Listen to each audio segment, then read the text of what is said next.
I will call to order the City of Douglasville City Council Legislative Work Session for Thursday, June 30th, the 6 o'clock meeting here.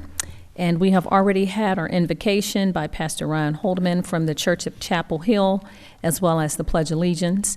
And we've gone through our preliminary requirements to give the standards for the meeting. So we will move on now to committees. The first committee is Public Safety Committee, and that is chaired by Mayor Pro Tem Larry Yockey. Yes, I have one item. It's authorize the mayor to sign an intergovernmental agreement with the Douglas County Sheriff and the Douglas County District Attorney to establish a computerized intelligence software and authorize the mayor to sign a software license and service agreement with these parties and Formalytics, the LLC, to provide the computer intelligence software. Chief, could you kind of bring the council and also our viewing audience up to date with what we're talking about here? Yes, Mayor Pro Tem Yockey and Madam Mayor and Council. This Formalytics is an intelligence-based program which will enhance our effectiveness in investigating gang criminal activity. It'll put us online with other larger jurisdictions throughout the state, which already has this system. It's a data sharing information that each city will input information into their own Formalytics based software, and we will be able to see that information as it relates to criminal activity here in Douglasville. They will be able to see gang criminal activity individuals who we put into this system. They will also be able to see and share that information. It's a full court press on our approach to effectively fighting gangs. The gang criminal activity or the gang individual, they do not look at jurisdictional boundaries. They go wherever they can commit crime. So this system right here is hooking up law enforcement in one force where we can share information and follow these criminals, the gang criminals throughout our state. So as I said, it's just another tool that we will be able to utilize to keep our citizens safe from this gang criminal mentality.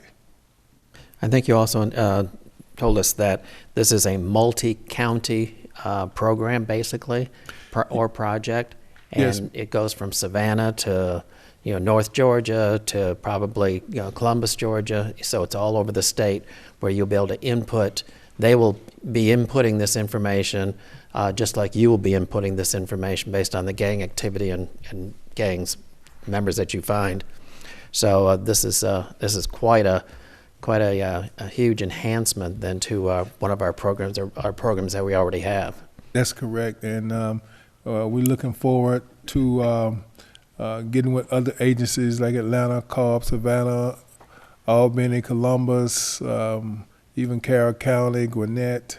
So I think eventually the whole state will go to something like this because as the gangs continue to grow in our state, we will need this type of information sharing so we can effectively get some information to the prosecutors so they can prosecute these people under the gang law, which is an enhanced law. It means that if you get charged under the gang statute, your sentences are enhanced.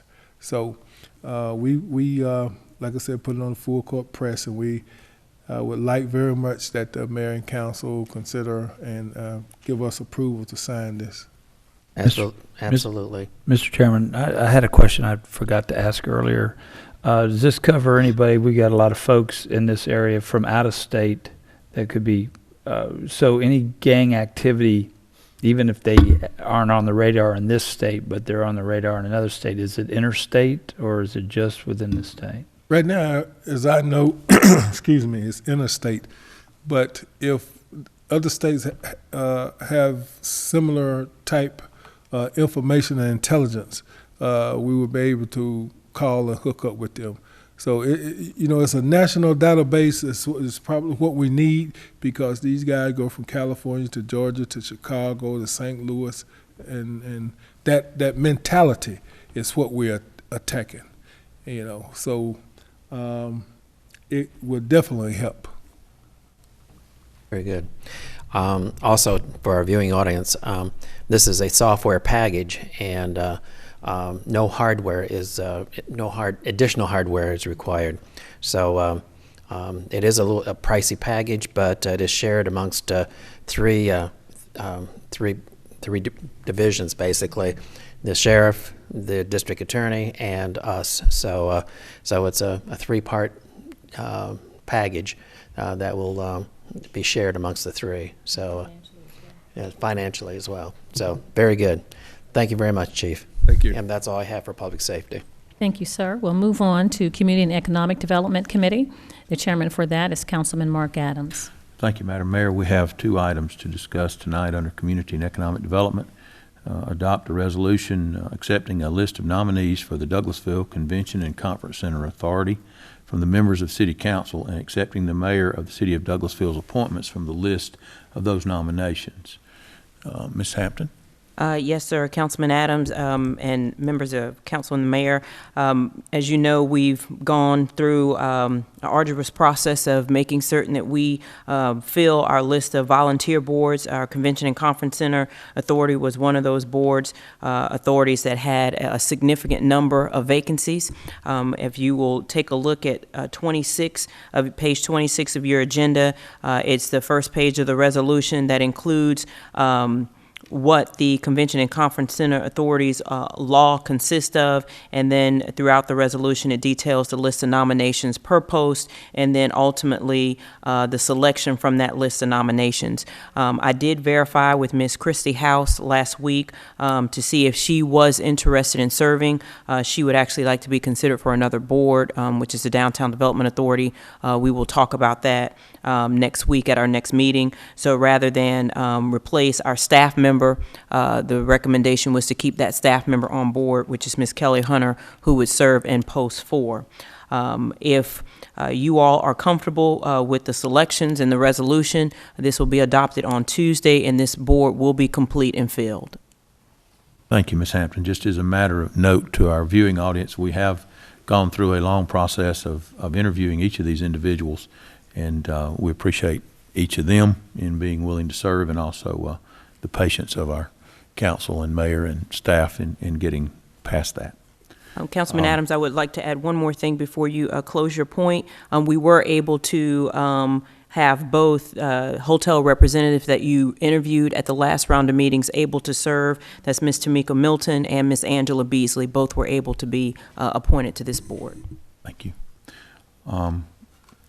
Any other discussion or questions concerning that item? Okay, we'll vote on that on Monday night.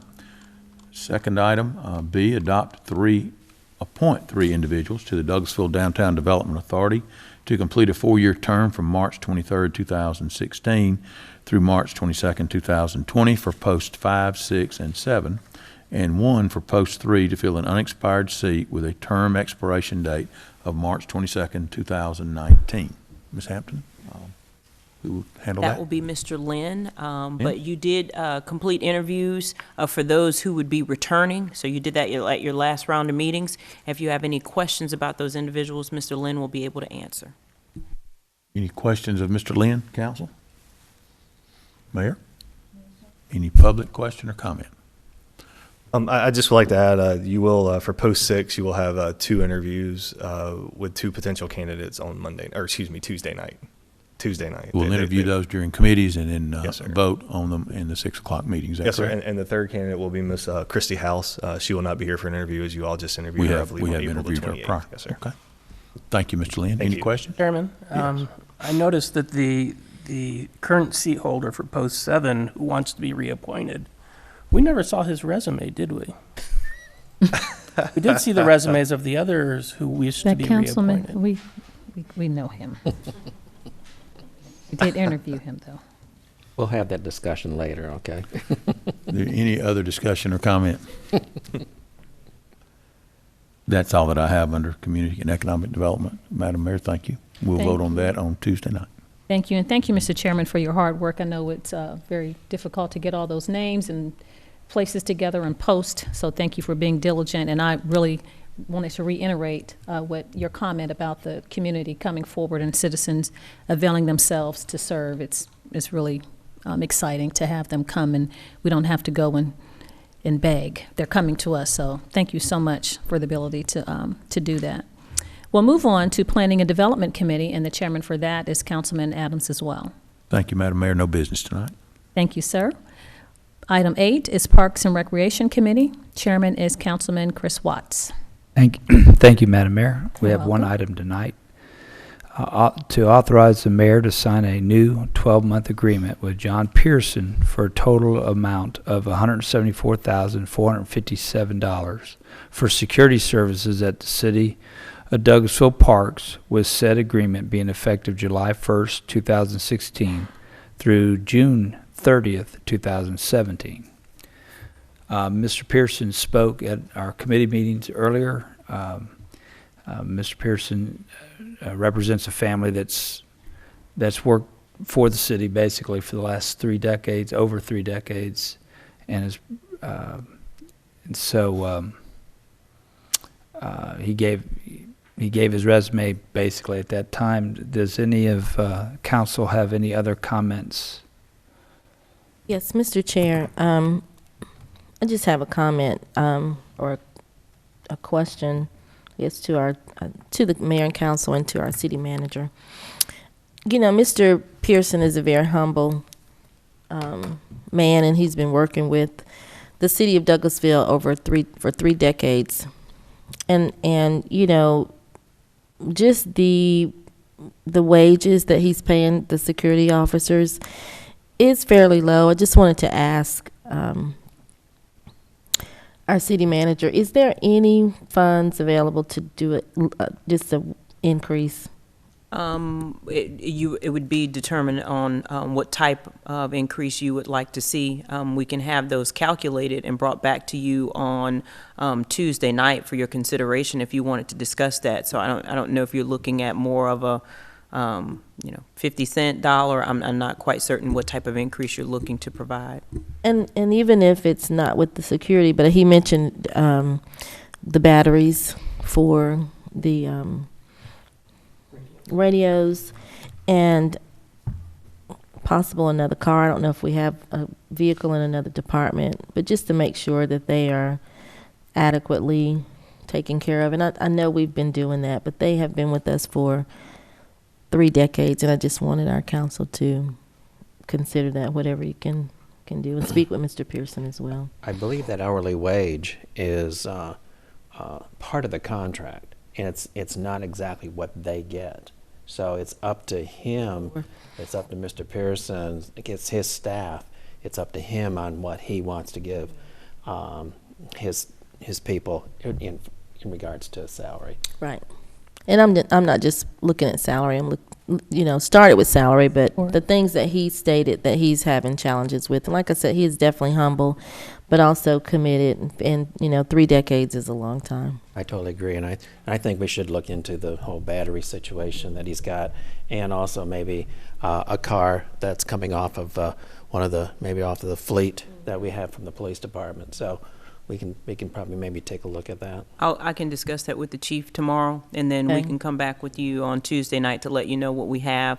If there is not a vehicle, I can get with both the chief and Greg Roberts to discuss what that additional cost would be to purchase another vehicle, and then give you the total cost of what his contracted amount would be, how it would be changed from the $174,457. And we maintain those vehicles, do we not? Yes, we maintain them. They use the city of Douglasville's fuel, so, I mean, they are our vehicles. Okay, great. Thank you. Thank you, Ms. Hampton. Thank you. Thank you.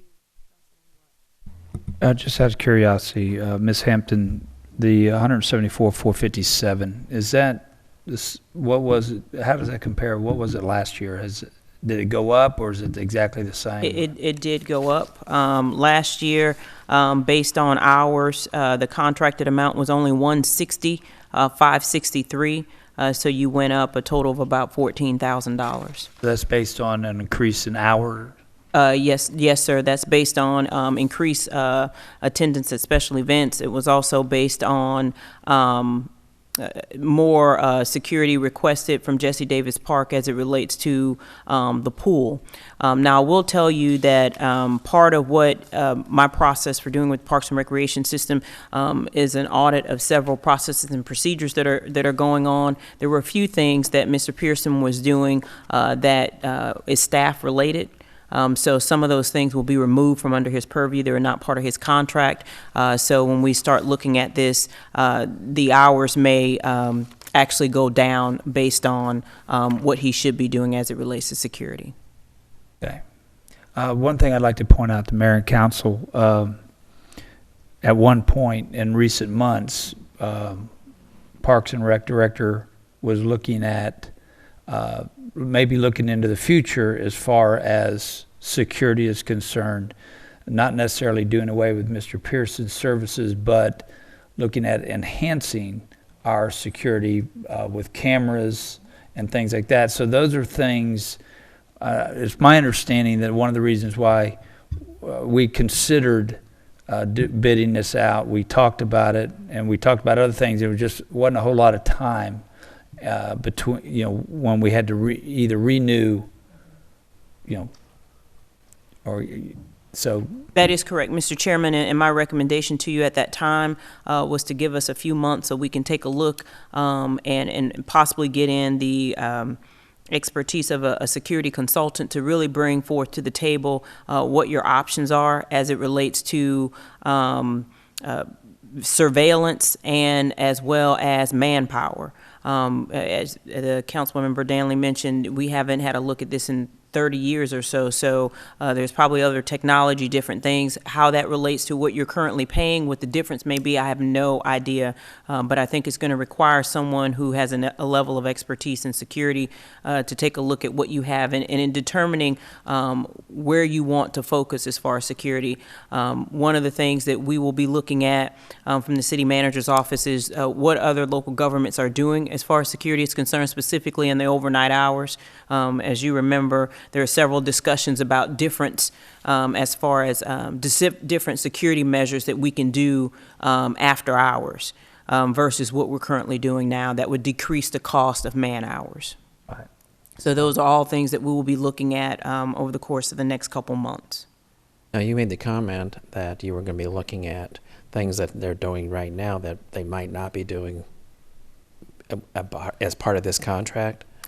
No, they were doing things that were never part of the contract, that it relates to staff hours that could have related to increasing the cost of man hours, because they're getting paid per hour. Right. But if they're related to items that city staff should be doing, those things will no longer take place.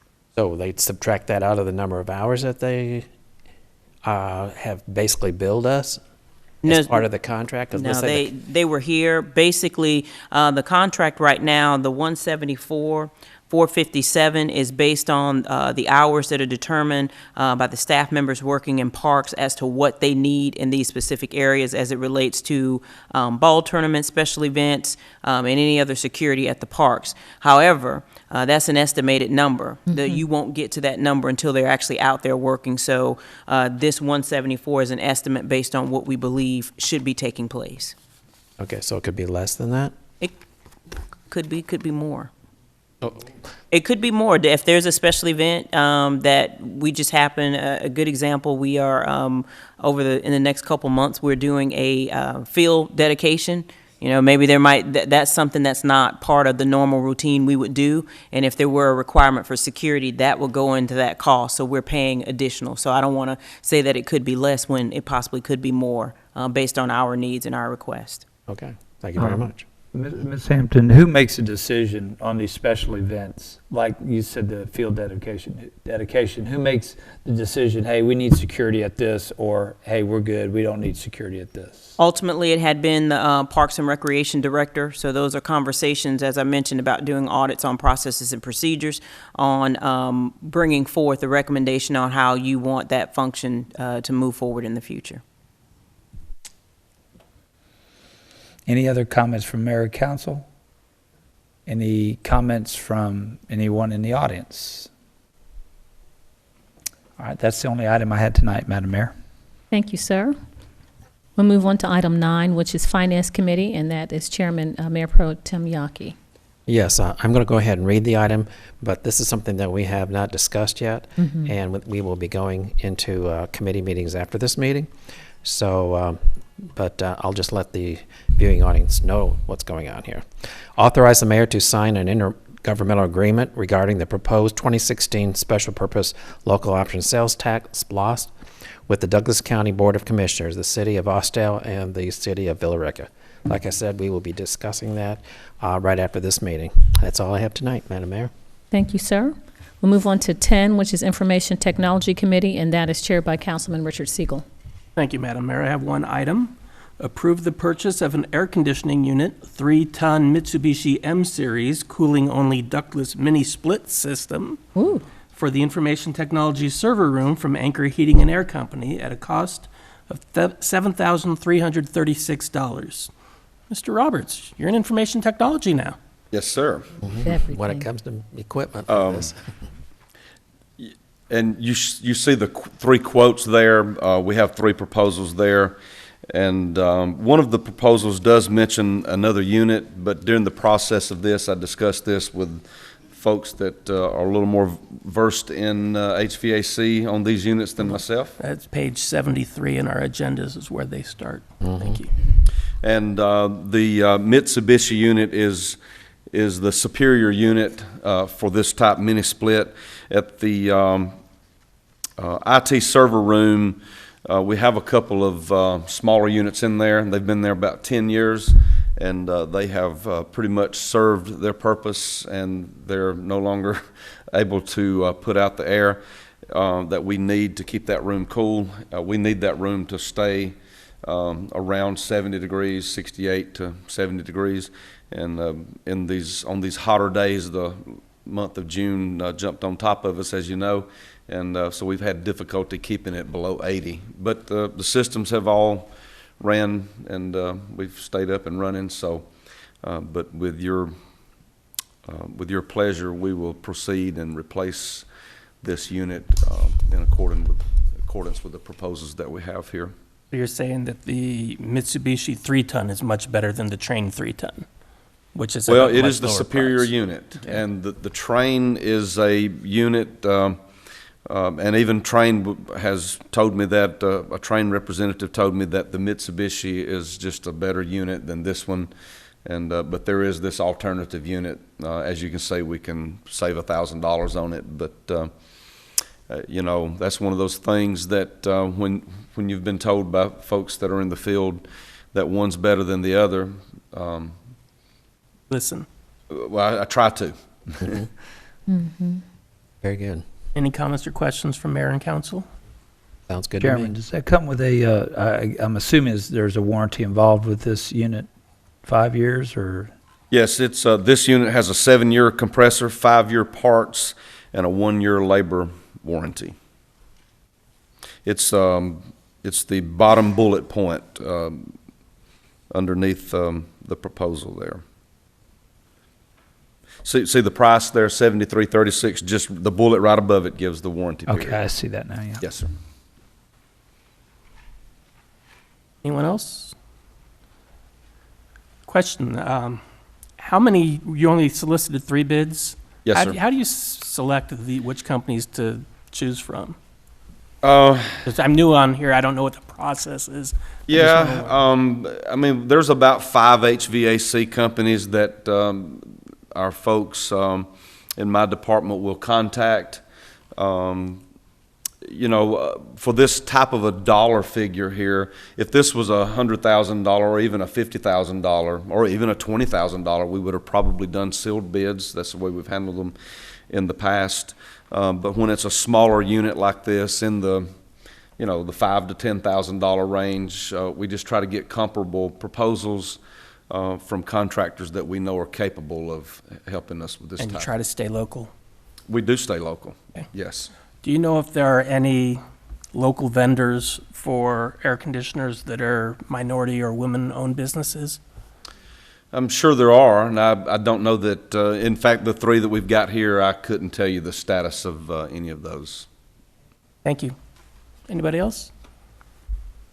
All right, we'll take this up on Tuesday. That's all I have, Madam Mayor. Thank you, Mr. Chairman. We'll move on to Maintenance and Sanitation Committee. The vice chair for that is Councilman Davis, I believe. Items at this time, Madam Mayor, thank you. You're welcome. Thank you, sir. Transportation Committee, Chairman is Councilman LaShawn Danley. Thank you, Madam Mayor. No items tonight. Thank you so much. Moving on to Personnel and Organization Committee, Vice Chair is Councilman Mayor Pro Tem Yaki. No items tonight, Madam Mayor. Thank you, sir. Ordinances and Intergovernmental Committee, Chairperson is Councilmember LaShawn Danley. Thank you, Madam Mayor. No items. Thank you. Education and Training Committee, Chairman is Councilman Sam Davis. No items at this time, Madam Mayor, thank you. Thank you, sir. Is there any other business to come before the council tonight from council members? Madam Mayor, I just want to say I am very excited about the festivities coming up on Monday. The 4th of July parade. Thank you so much. And fireworks. And fireworks. I was going to have a few announcements, and that was one of them. I don't know if anyone has read the paper, but I've chosen the Grand Marshals to be longtime residents of Douglasville, highly respected, done a lot in the community, Bob and Virginia Pope. And so I was excited when they said to me that you can choose, and they had a brief little criteria. So it was just folks who've made an impact in the community, and they've been great citizens for many years. So we look excited to see them there. And the parade starts at 10. We'll start lining up at 9, and that's going to be a great time. A couple of the other announcements was that we have Miss Chelsea Jackson, who is our new operations coordinator in the city manager's office. I'm not certain if our city manager will do more of an introduction for her, but we'll welcome Miss Jackson here. And Ms. Hampton will tell us more about her during her time for comments from the city manager. I did an interview with TBN, which is Trinity Broadcast Network, about joy in your cities. And so that will be aired July 2nd at 2:30, July 4th at 5:30, and July 5th at 3:30. And it's on channel 63, TBN channel, and it talks about joy in our towns, and they interview different mayors around the state to talk about the great things they're doing in their cities. I was honored to do that, and those are the airing times. And the other announcement is from the ARC. It's the Atlanta Regional Commission plan recommends to maximize existing infrastructure, and $1.8 billion has been targeted for the state of Georgia under that House bill. And some of the key projects are scheduled to be under construction by 2021. The one that affects us is I-80, 285 West and I-20. And its reconfiguration interchange adds roadway capacity in that area to help with traffic congestion. So that is a great announcement coming toward the area for us that drive on 20 going towards 285. And so those are the only other business announcements I wanted to bring forward. Okay, so we'll move on to the city attorney. Oh, I apologize. Can I just have one? Yes, sir. Yes, sir. Just one? Please. I want to thank the community for coming out this morning. It was early and it was cool. It wasn't hot. Oh, it was hot. And for a great event, and for the Simpson. Little fan. And I would also like for our chief to give us a little information about the new resource center, and thank his crew for coming out, and maintenance, Greg and his crew. I mean, it just everybody was just a happy day. So, Chief, can we hear from you? Yes, we opened up what we call the Douglasville Community Outreach Center. It's a building that the police department is renting out to bring some resources in that zone 3 area of our city. It's a zone where we have had some open market drug sales and other criminal activity. So we want to move right in the area of the eye of the beast. So that's what we did. We moved and rented a house there, and we're going to have several different type programs in there, from parenting to alcohol abuse, drug abuse, helping the elderly, get to their appointment. So we're going to try to run all different types of resources that will empower and engage that community. And it's just another example of our police department being one with the community, not us against them, but we are one. So we open it up. We'll start a bicycle unit here as soon as we get the bikes in, and it's a new day of patrolling. Chief, once the big sign go up, will we eat again? The sign is up. You didn't come over there to see, but we're gonna have we will have activities for the kids over there, as well as for adults and the seniors, and we're just gonna get together with the clergy and then other organizations, civic organizations in that area to help us empower that community, and not only that community, wherever we see a community that needs our assistance other than from a law enforcement perspective, we're going to do what we can. That's what we're here for, to serve, protect, we got that, but to serve. Would you give that location again for the viewing audience? It's located on Hollis Street. I don't know the exact address. I should know. I think it's 8320 Hollis Street. So we're going to tell you one thing, they'll be able to find it because we're going to have a lot of things going on there. 8304 Hollis Street. 8304 Holly Street. Okay, that's on the north side. Yes. Very good. Well, that's a great program. I'm really proud that you have brought that to the community. I think that's just super. Thank you so much. Thank you, sir.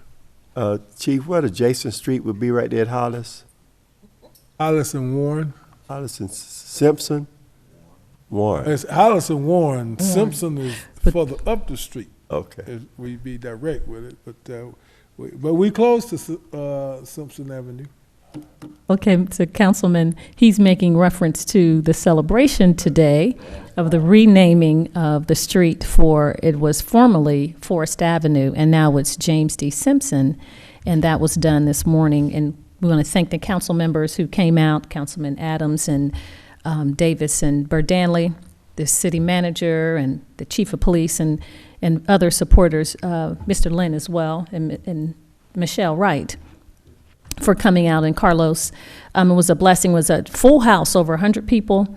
Mr. Simpson has been in the community for 52 years. He bought that mortuary service in 1969. It was a dilapidated school, and refurbished it, and has been in the community for a long time. So it was really nice to see the community to come out today, and we'll have signs going up to change from Forest Avenue to James D. Simpson. We appreciate the Sentinel being there as well. So that's what Mr. Councilman Davis is referring to with those intersections and changes over there. Thank you so much. So we'll move on now to City Attorney, Mr. Joel Dotson. Thank you, sir. Chief Assistant City Attorney, Ms. Susan Littlefield. No business, Madam Mayor. Thank you, ma'am. City Manager, I apologize, Chief of Police, Chief Sparks, you've been talking so much. I know, ma'am. No other business, Madam Mayor. Thank you, sir. We'll move on to our City Manager, Ms. Marsha Hampton. Yes, ma'am. Just a couple other announcements that we have, just to remind you that after your council meetings on Tuesday night, not Monday night, being Monday is the holiday, that we do have an event in the alleyway behind City Hall. So if you can be there at 7 o'clock, it's a presentation for you and the community by the Downtown Development Authority. The Mayor Pro Tem mentioned those, so it's an unveiling of a project that they've been doing in the downtown, and that's Tuesday night, July 5th at 7 p.m. Okay. Speaking of Monday, July 4th, we are asking those who are riding in the parade, please be at the parade lineup ready to go at 9:45. Carlos Underwood is leading the show, and he hits the signal for the chief to leave right at 10 o'clock. So right. We're stepping off right at 10. So if you're not there, we're pulling off. You'll have to walk the route with not driving the fire truck, is he? No, our maintenance and sanitation director, Greg Roberts, is driving the fire truck. Whoa. Mr. Underwood is actually driving the Grand Marshal, so he's going to do double duty. So he'll leave me at the parade route while he takes off with the Grand Marshals. What kind of car are we going to drive? Whoa, Yeah, okay. Yeah, so pretty snazzy. Also, just to remind you, following your adjournment of this meeting, we do have to finalize committee meetings, and that's Finance Committee, a very important item, so please do not leave. And then last but not least, I would like to introduce you to Ms. Chelsea Jackson. So I mentioned some auditing processes and procedures, so I've kind of left her alone for the couple days. Her first day was Tuesday, but I did send her an email 2 weeks before she started with a list of things that she'll be working on. So I tried to make certain she got a little bit organized, but if she would come up to the podium, she can introduce herself, tell you a little bit about who she is and what her background, where she comes from, and all of that good stuff. Ms. Jackson. Thank you, Ms. Hampton. Good evening, Mayor and Council. I'm Chelsea Jackson, originally not from the Metro Atlanta area, from a small town, Sandersville, Georgia, but currently live in Smyrna, Georgia, where I was recently employed with the local government there, City of Smyrna. I have background in administration and in finance there, and I have an MPA from Kennesaw State. I'm just excited to be with the City of Douglasville, excited to work with all of you, Mayor and Council, with all the city staff, and especially the citizens of Douglasville. So I'm glad to be here. Thank you. Welcome. Thank you. All right. Thank you. Thank you so much. And with that, I have no other business, Madam Mayor. Thank you so much, Madam City Manager. We'll move on to comments from citizens and delegates. Now is the opportunity for any citizens in the audience that may want to make a comment. You're welcome to come to the podium and state your name and address for the record, and you're open to address the mayor and council at this time. Okay. Madam Mayor? Yes, I got sir. one more thing to add. Yes, sir. if I might. I didn't fill out a form, so that's okay. About the parade on Monday, I want to remind everybody that City TV will be broadcasting it live on their Facebook page with Facebook videos, and it'll be available for later viewing on their YouTube page, and it'll be rebroadcast on City TV, Comcast Channel 22, and they've got a new commentator in their broadcast booth this year. Mr. Lee Siegel. Culberson is returning. She does a great job, but apparently they've hooked some rookie in to help with her. It's Mr. Siegel. It's you, Mr. Siegel. You're going to be a commentator. I'll be riding It's on like the fire Macy's truck, Day. but when it gets to the broadcast booth, I'll hop off. Hopefully, Mr. Roberts will stop it so I can do that, and then climb into the broadcast booth for the rest of the parade. He's like the Macy's Day Parade. He'll be the commentator. I'm a little shy, so I don't know what? if I can. Yeah, right. Very good. Very good. Not having heard any comments from citizens and delegates, and is there any other business to come before the council? Okay, we'll move on to staff reports. Any staff reports? No, ma'am, not tonight. Thank you. Well, if we don't have any other business, this meeting is adjourned.